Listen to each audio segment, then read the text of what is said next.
I got so much motherfucking design on right now. Break it down, bring it back, make it clap. I got 3 old thoughts, new block, where that day. Bitches on my line, and you know they come straight. Hold up, what it not, 45, scope it cash like whoa. How you fucking with these hoes up? Halo, perkenalkan nama saya Medulima Sitorus, MPM 203100034. Saya dari kelas manajemen retail pagi, Fakultas Ekonomi dan Bisnis, Universitas Budi Dharma. Di sini saya akan menjelaskan apa-apa saja manfaat supplikan manajemen dalam suatu perusahaan. Jadi, manfaat supplikan manajemen itu yang pertama, kepuasan pelanggan. Konsumen atau pengguna produk merupakan target utama dari aktivitas proses produksi setiap produk yang dihasilkan perusahaan.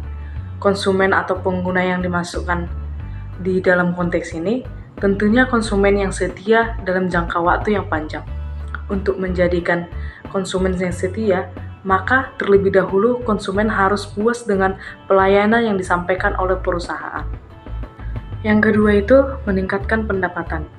Semakin banyak konsumen yang setia dan menjadi mitra perusahaan, berarti akan turut pula meningkatkan pendapatan sebuah perusahaan. Jadi, produk-produk yang dihasilkan perusahaan tidak lagi terbuang dengan percuma, karena sudah diminati oleh setiap konsumen. Yang ketiga itu menurunnya biaya. Pengintegrasian akhir produk dari perusahaan pada konsumen akhir berarti mengurangi biaya-biaya pada jalur distribusi. Artinya, jika dulu perusahaan harus mengeluarkan biaya banyak untuk proses pengadaan barang, produksi, dan juga pendistribusian barang atau jasa, kini semua akan terasa berbeda. Dengan adanya suplemen care management dalam sebuah perusahaan ini, dapat menekankan biaya yang harus mereka keluarkan untuk semua proses tersebut. Yang keempat, pemanfaatan aset perusahaan dengan maksimal. Dalam menerapkan manajemen rantai pasokan, teknologi memiliki peran yang sangat cukup penting.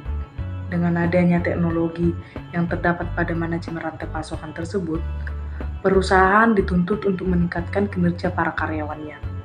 Untuk itulah, biasanya perusahaan bekerja sama dengan penyedia software yang akan mendahulukan para karyawan untuk menjalankan mekanisme rantai pasokan.